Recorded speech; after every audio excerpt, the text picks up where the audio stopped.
Christmas Eve. Snow fell thin across the ruined district like ash from a forgotten world. The seal collapsed behind the concrete barrier, blood spreading across the small pine tree patch hastily sewn onto his sleeve. The radio screamed through static. "You? A sniper?" Doubt cut through the voice as the woman stepped forward, taking his position. She didn't answer. Just knelt, shouldered the rifle, and drew a breath so slow the entire battlefield seemed to hold its own. The first shot rang out, and Christmas began with the silence of the enemy. The city had died months ago. What remained wasn't a place, but a memory of one shattered storefronts with faded holiday displays, collapsed apartment blocks where families once hung lights, streets cratered by artillery that turned asphalt into gravel. Snow drifted through blown-out windows, settling on burned furniture and spent casings. In one of those windows, a string of Christmas lights still blinked. Red, green, red, green. Someone had wired it to a car battery before evacuating, or before dying. The lights kept their vigil anyway, mechanical and meaningless. Staff Sergeant Connor Hayes watched those lights through his scope. Movement, 2 o'clock, he whispered into his radio. Window, 3rd floor. The SEAL team pressed against the wall below him, 6 operators in winter camouflage, their breath fogging in the sub-zero air. They'd been pinned in this sector for 3 hours, waiting for Hayes to clear a path through enemy sniper positions. Hayes was the best. Everyone knew it. He'd been dropping targets at 1,000 meters since Fallujah, had more confirmed kills than the rest of the platoon combined. When Hayes was on Overwatch, the team moved like they owned the street. But Hayes had a problem tonight. His spotter was dead. Took a round through the neck 2 blocks back, bled out before the medic could reach him. Now Hayes worked alone, scanning sectors, calculating wind and drop, making calls that required 2 sets of eyes and 2 brains. He was tired. The kind of tired that made your hands shake and your vision blur at the edges. "Connor, we need to move." Lieutenant Barrett's voice crackled through the radio.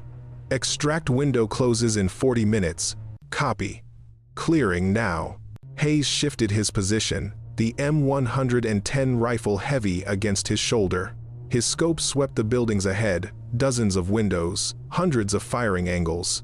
Somewhere in that maze, enemy snipers were doing the same math he was, looking for the shot that would end him.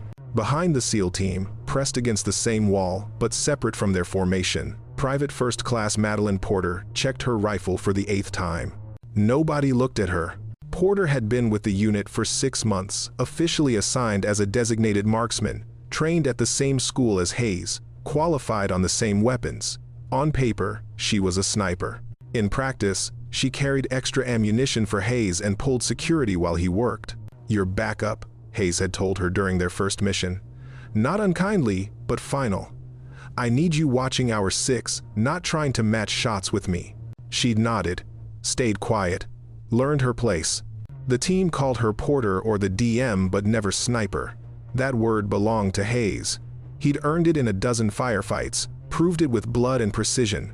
Porter had only proved she could pass a qualification course. Tonight, she knelt in the snow with her M110 across her knees, watching the team's rear while Hayes did the real work. Her breath came steady and slow, a habit from the range, useless here where no one expected her to shoot. "Got him," Hayes whispered. "Northeast corner, 4th floor." Preparing to engage. Porter glanced up. Through the falling snow, she could barely make out the building Hayes was targeting. Her training kicked in automatically. Wind left to right, maybe 8 miles per hour, temperature dropping, light fading. She calculated the shot Hayes was about to take, her mind running the numbers even though no one asked. The crack of Hayes's rifle split the air. "Target down," he confirmed, moving to secondary position. The team shifted, flowing forward like water finding a path. Porter moved with them, last in formation, eyes sweeping their back trail, always watching what others ignored, always ready to be needed, but never expecting it. Barrett's voice came through again. "Connor, we've got thermal signatures in the building complex ahead. At least 4 shooters, elevated positions. We can't advance until they're cleared." Working it. Hayes's breath was labored now. Porter heard it through the radio, the edge of exhaustion creeping into his voice. She wanted to offer help, wanted to ask if she could take a sector, split the workload, but she knew what the answer would be. The same answer it had always been. So she stayed quiet. watched her angles, waited. The snow fell heavier.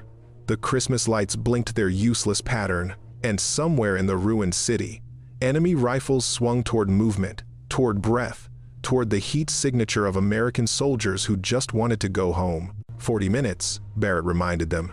Porter tightened her grip on her rifle. 40 minutes until extract. 40 minutes until this nightmare ended. Unless it didn't end at all. Hayes moved like a ghost between positions. Porter watched him from 30 meters back, the way he flowed from cover to cover, rifle always oriented toward threat, body low and controlled. This was what mastery looked like. This was why no one questioned who the real sniper was. He settled behind a collapsed section of wall, snow-dusted concrete, providing a stable platform. His barrel emerged slowly, almost tenderly, finding its angle through the gap. "Target acquired," he whispered. "Range 1,100 meters, wind." The shot came from nowhere, or everywhere. In urban combat, sound bounced and echoed, turned alleys into echo chambers. The crack reached Porter's ears a fraction of a second before Hayes jerked backward, his rifle clattering against concrete. "Connor's hit," Barrett's shout cut through the radio. "Medic, medic up." The team moved instantly, 2 SEALs breaking from cover to reach Hayes, the others laying suppressing fire toward probable enemy positions. Porter's training screamed at her to move, to help, to do something. But her orders were clear. Hold security on the rear. She forced herself to stay in position, rifle sweeping their back trail while every instinct told her to run forward. Discipline over instinct, protocol over panic. "How bad?" Barrett demanded. "Shoulder. Clean through." The medic's voice was steady, professional. "He's conscious, but he's done. Can't hold the rifle." Hayes's voice came weak through the radio. I can still shoot." "Negative. You're combat ineffective." Barrett's tone left no room for argument. "We need to move you to the extract point." Silence. Then someone said what everyone was thinking. "We can't advance without overwatch. Those buildings ahead are crawling with shooters." Porter heard boots crunching in snow, heard the SEALs regrouping, calculating, trying to solve an impossible equation. They were pinned. Enemy snipers controlled the high ground ahead. Without Hayes clearing a path, they couldn't move forward. But they couldn't stay here. Extract wouldn't wait. She made the decision before she fully realized it. Porter stepped away from her position and moved toward the team. Her rifle felt heavier now, or maybe she was just hyper-aware of its weight. The M110 that had been background equipment suddenly became the most important object in the world. She reached the cluster of SEALs huddled around Hayes. Blood stained the snow beneath him, dark and spreading. His face was pale, but his eyes were sharp, angry at his own body for failing. "I can take overwatch," Porter said. 6 faces turned toward her. In their expressions, she saw the calculation happening, rapid, brutal, honest. She saw them measuring her against Hayes, against their need, against their survival. Lieutenant Barrett spoke first. "You're qualified, DM, not a sniper." "I'm qualified on the M110. Same training as Hayes." "Training isn't experience." "No," Porter agreed. "But experience isn't going to clear those buildings for you." One of the SEALs, Daniels, a veteran operator with 15 years in, actually laughed. Short and sharp, more disbelief than humor. "You? A sniper?" The words hung in the frozen air. Porter didn't flinch, didn't argue. She'd learned months ago that words wouldn't convince these men. Only results mattered. "Give me 5 minutes," she said. "I'll clear the northeast sector. If I can't, we extract Hayes and abort the mission." Barrett studied her. She could see him running scenarios, weighing risk against necessity. They were out of options and out of time. "You miss," he said quietly, "and you give away our position to every shooter in that complex. They'll tear us apart." "I won't miss." "Connor?" Barrett looked at Hayes. "Your call." Hayes met Porter's eyes. For the first time since she joined the unit, he really looked at her not as backup, not as the DM, but as a soldier who might save them all or kill them trying. "Northeast sector," he said through gritted teeth. 4 shooters minimum, 1 on the roof, 3 in windows. They're rotating positions, so you can't predict patterns. He paused, breathing hard, wind shifting, temps dropping. "Your scope's going to fog." "I know. There's no second chances out there. You understand? 1 miss, and they'll swarm us." I understand. Hayes held her gaze a moment longer, then nodded. Don't get cocky. Don't rush. Breathe like I taught you. Porter felt something shift in her chest. Not pride, there was no room for pride here. Just recognition. Hayes saw her now, finally. 5 minutes, Barrett said. After that, we're pulling back with or without sector clearance. Porter nodded and moved toward Hayes' position before anyone could change their mind. Porter settled behind the concrete barrier where Hayes had fallen. His blood was still warm on the stone, steaming slightly in the cold air. She pushed the thought away and focused on the rifle, checked the scope, verified the magazine, ran through the mechanical checklist that turned a weapon into an extension of her body. The scope fogged immediately. She'd known it would. Warm breath meeting cold glass. Basic physics. Porter exhaled slowly away from the optic and waited for it to clear. Patience was the first lesson of sniper school. Patience and stillness. While she waited, her mind went where it always went under stress, backward, to the moments that built her. She'd grown up in rural Montana, hunting elk with her father before she was tall enough to shoulder the rifle properly. He'd taught her to read wind and calculate distance, to respect the weapon and the animal. By 16, she could drop a target at 600 yards with iron sights. The Army recruiter had called it natural talent. Porter knew better. Talent was what people called the 1,000 hours of practice they didn't see.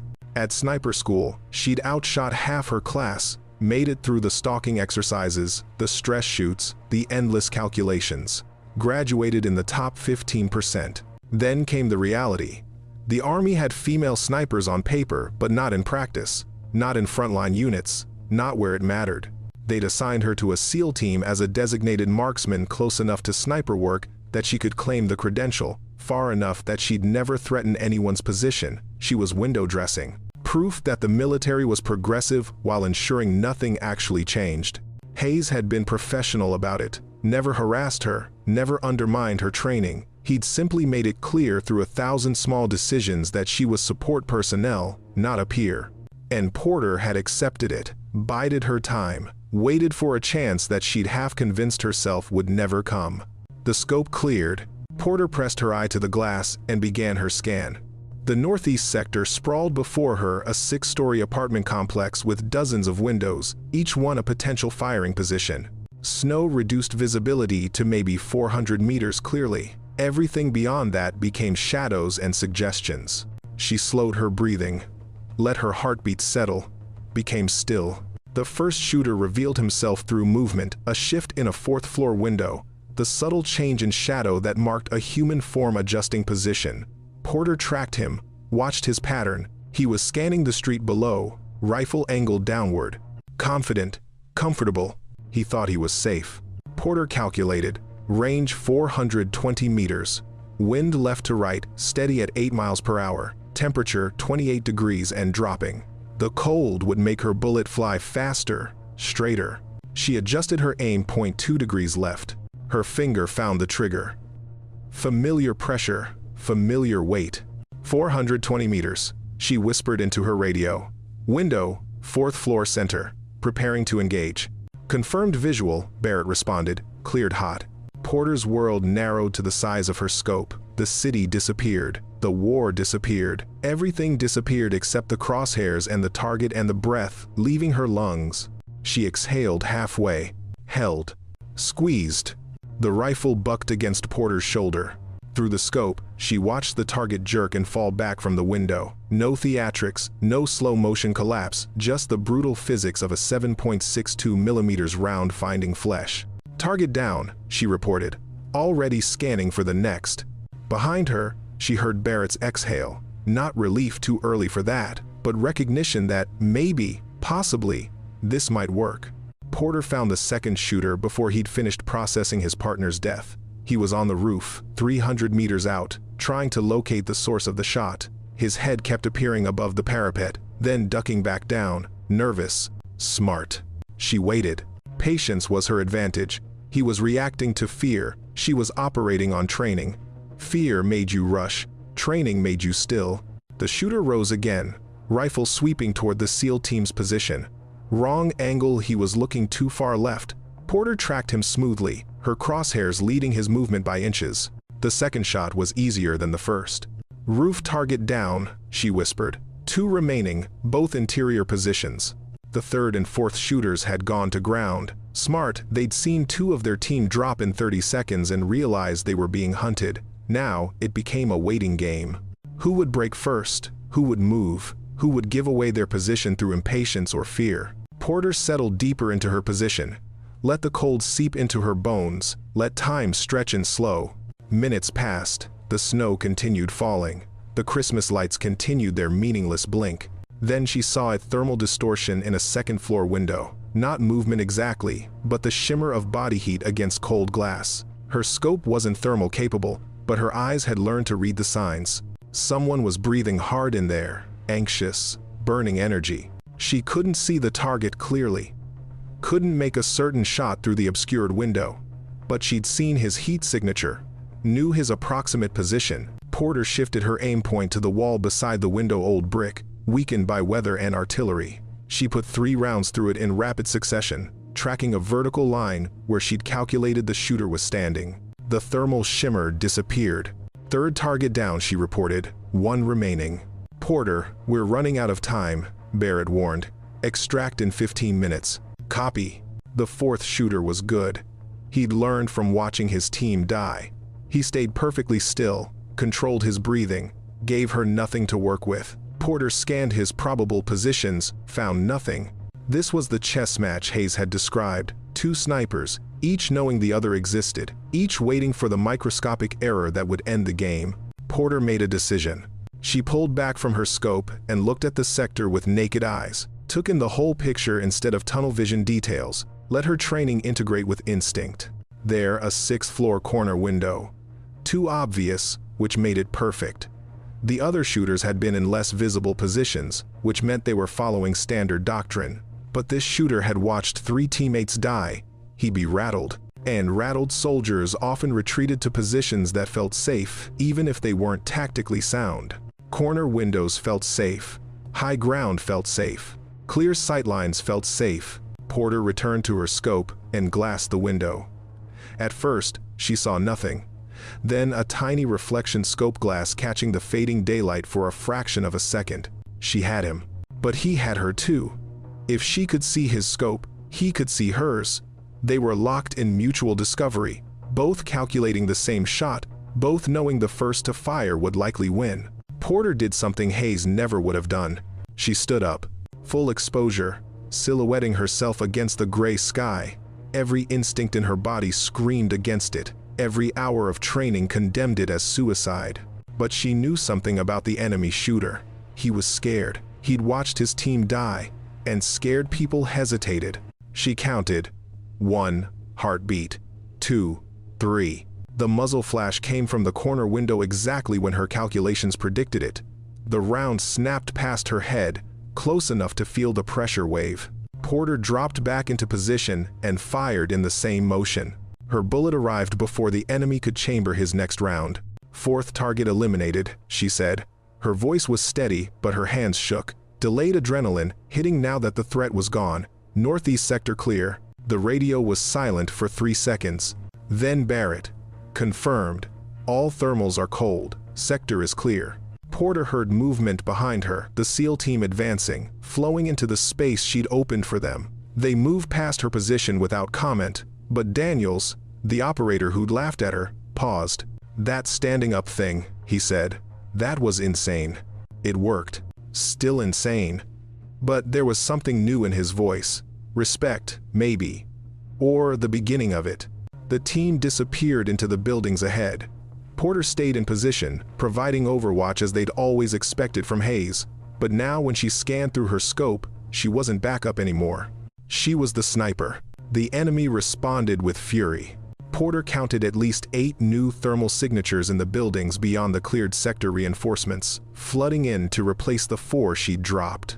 They came armed with SVD Dragunovs and PKM machine guns, establishing overlapping fields of fire that turned the next 2 blocks into a killing zone. "We've got company," Porter reported, tracking movement through her scope. "Multiple shooters, coordinated positioning. They're setting up for a sustained engagement." Barrett's response crackled through static. "Can you keep them pinned?" Porter assessed the tactical picture. 8 enemy fighters against 1 sniper, normally suicide. But she had advantages they didn't. Better position, better optics, better training, and they didn't know yet that Hayes was down. They thought they were facing the legendary SEAL sniper, not the woman they'd underestimated. Affirmative. I can slow them down.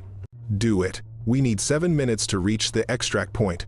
7 minutes, Porter calculated. At least 3 shots per minute to keep the enemy suppressed, accounting for target acquisition and repositioning. 21 shots minimum. She had 30 rounds remaining. The math worked. The execution would be harder. Porter began moving immediately. The first rule of counter-sniper work: never take more than 2 shots from the same position. She fired twice at an enemy machine gunner, then scrambled 15 meters to her left before the return fire arrived. Concrete exploded where she'd been, filling the air with dust and shrapnel. She settled into the new position, acquired a fresh target, fired once. The enemy shooter jerked back from his window. Porter didn't wait to confirm the kill. She was already moving again, flowing between positions like water, finding cracks in stone. The enemy adapted. They started firing at probable positions instead of confirmed targets, saturating likely cover with machine gun fire. The tactic was crude but effective. They didn't need to hit her, just keep her from shooting long enough for their team to advance. Porter changed her pattern. Instead of moving laterally, she shifted forward toward the enemy, into the space they'd already cleared as suppressed. It violated doctrine, but it worked. She emerged in a bombed-out storefront where the Christmas lights still blinked, set up behind a checkout counter, and dropped 2 shooters who'd been focused on her previous position. 4 minutes, Barrett updated. Porter moved again. Her legs burned from the low crawling. Her shoulder ached from the rifle's recoil. Her lungs strained in the sub-zero air. But she kept moving, kept shooting, kept the enemy's attention fixed on her instead of the SEAL team extracting through the chaos.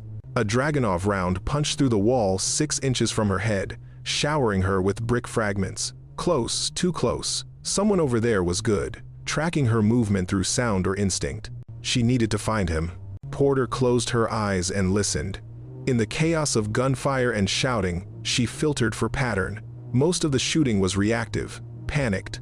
But one weapon, the Dragunov, fired with rhythm. Measured, controlled, professional. There, northwest corner, 2nd floor. The shots came in pairs, precise intervals, always aimed at where she'd been rather than where she was. He was thinking like she thought, moving like she moved. This was the real opponent. The others were just noise. Porter set a trap. She fired 3 rapid shots from behind an overturned car, deliberate and loud, then immediately displaced. But instead of moving her usual 15 meters, she moved only 5, just enough to get clear of the expected return fire, not enough to reach true safety. The Dragunov rounds came exactly where she'd predicted, stitching the area behind the car. Porter waited. Counted heartbeats. The enemy sniper would need to reload, chamber a fresh round, reacquire. She rose from her abbreviated position and fired 1 shot at the muzzle flash she'd memorized. Through the scope, she saw the Dragunov's barrel suddenly angle downward, unmanned. 1 minute, Barrett reported. We're in position for extract. Porter heard the helicopter before she saw it, a Black Hawk coming in low and fast, its rotor wash blowing snow into swirling clouds. Red and green navigation lights blinked against the gray sky. Christmas lights on a war machine. The irony would have been funny in another life. Porter, fall back to extract point. Barrett's order cut through the radio. She fired her last 3 rounds into windows, where enemy muzzle flashes still sparked, then broke from cover and ran. Behind her, the enemy realized what was happening and poured fire into the street. Rounds cracked past her head, chewed up asphalt at her feet. The helicopter's door gunner returned fire, the minigun screaming its high-velocity song. Porter didn't look back, just ran through the snow and the bullets and the absolute insanity of being alive when she should have been dead. She reached the extract point, a small plaza where the SEAL team had set a perimeter. Hands grabbed her, hauled her toward the helicopter. She collapsed into the troop bay, gasping, still gripping her rifle like it was the only real thing in the world. The Black Hawk lifted off, banking hard to avoid ground fire. Through the open door, Porter watched the city recede, the ruined buildings, the blinking Christmas lights, the bodies she'd left in windows. Across from her, Hayes sat with his shoulder bandaged, face pale but eyes sharp. He was watching her with an expression she couldn't quite read. "How many?" he asked quietly. Porter did the math in her head. 7 confirmed, maybe 8. Hayes nodded slowly. "In 7 minutes." 7 minutes. He held her gaze. "That standing up thing, I heard it on the radio. That was the dumbest, most reckless thing I've ever seen." Porter waited for the rest. "It was also brilliant," Hayes admitted. "I wouldn't have thought of it, wouldn't have had the guts to try it. You would have found another way. Maybe. But you found yours." He shifted his weight, wincing at the movement. "I trained you to be my backup. You became something else." Daniels, sitting nearby, spoke up. "She became what she always was. We just didn't see it." The other SEALs nodded. No speeches, no apologies, just quiet recognition. In combat, that was the only kind that mattered. Barrett leaned forward. "Porter, official paperwork will take a while, but effective immediately. You're our primary sniper. Hayes will train you on advanced tactics once he's recovered, but the position is yours." Porter felt something in her chest, not triumph, not vindication. More like a door opening that she'd been pushing against for so long she'd forgotten it could move. "Copy that, sir." She looked down at her hands. They were shaking delayed stress response, the body finally processing what it had endured. She'd been so still on the battlefield, so controlled. Now the stillness cracked, and the tremors came. Hayes saw it. "First time?" "First time what?" "First time you realize you could have died. Really died. It always hits after. Does it get easier?" "No. You just get better at hiding it." The helicopter carried them through the night sky, red and green lights still blinking. Below, the city slowly disappeared into darkness and falling snow. Somewhere down there, enemy soldiers were counting their dead and trying to understand what had happened. They'd come hunting a legendary SEAL sniper and found something they hadn't expected. Someone they hadn't expected. In the years that would follow, the story would spread through military circles. Details would shift, become embellished or simplified, but the core would remain. On Christmas Eve, when the hero fell, a woman took his place, and she didn't miss. The briefing room fell silent when Porter walked in. She wore the rank of Master Sergeant now, had 16 deployments under her belt, had trained 2 generations of snipers in the methods Hayes had taught her, and the innovations she'd developed herself. Her reputation preceded her. The operators in this room had all heard the stories, even if they didn't believe all of them. She moved to the front of the room, set down her rifle case with the care of long habit. "I'm Master Sergeant Madeline Porter," she began. "Some of you know me. Some of you know the stories about me. I'm here to tell you which stories are true." A young operator raised his hand, fresh-faced, probably straight from selection. "Ma'am, is it true you once stood up in the middle of a firefight just to draw enemy fire?" Porter smiled. "That happened once. It worked once. Don't ever do it." "Why not?" "Because I got lucky." Luck isn't training. Luck isn't skill. Luck is what you hope for when training and skill aren't enough. She opened her rifle case and pulled out the same M110 she'd carried that Christmas Eve. The weapon was older now, worn by use, but maintained with obsessive care. This rifle was used by Staff Sergeant Connor Hayes before me. Hayes was the best sniper in our unit, maybe one of the best in the entire military. When he went down, the team looked at me and asked, "You? A sniper?" She let the words hang in the air. They weren't being cruel. They were being realistic. I hadn't proven myself in combat. I'd taken no critical shots, made no crucial calls. On paper, I was qualified. In practice, I was untested. "So what changed?" another operator asked. "Necessity changed it. The team needed a sniper, and I was the only option. But here's what I learned that night. Necessity reveals who you actually are. Not who you think you are, not who your training says you are, but who you become when everything depends on your next action." Porter ran her hand along the rifle's barrel. "I made 7 confirmed kills that night. Each one mattered. Each one kept my team alive long enough to reach extraction. But you know what I remember most clearly? The room waited, the silence. After each shot, there was this moment of absolute silence where I didn't know if I'd hit, if I'd missed, if I'd just killed us all with a bad call. That silence is where you meet yourself. That's where you learn if you can actually do this job. She closed the rifle case. Some of you will face that silence. Some of you won't. But all of you need to be ready for the moment when someone looks at you with doubt and asks, you're going to be the one? Porter met their eyes, one by one. The answer isn't yes or no. The answer is, in what you do next. Your actions write your story, nothing else. She picked up the rifle case and moved toward the door. As she reached it, the fresh-faced operator called out one more question. Master Sergeant, what happened to Staff Sergeant Hayes? Porter smiled. Hayes recovered from his injury, served another 8 years before retiring. He runs a training program now, teaches advanced marksmanship to law enforcement. She paused. And he tells people that the best sniper he ever worked with was the one who took his place when he fell. She left the room before they could ask anything else. Outside, snow was beginning to fall, the first of the season. Porter stood in it for a moment, face turned up to the sky, remembering another snowfall in another life. Her phone buzzed. A message from Hayes. Heard you're telling war stories to the new guys. Try to make me look good. She typed back. I told them you were the best. And then I told them what happened when the best wasn't enough. That's the story that matters, Hayes replied. That's the one they need to hear. Porter pocketed her phone and walked toward her car. The snow continued falling, soft and silent. Somewhere in the distance, Christmas lights were being strung up red and green, blinking in patterns that meant nothing and everything. She remembered a ruined city and a desperate team. Remembered the weight of doubt in those words. You? A sniper? Remembered proving that yes, she was.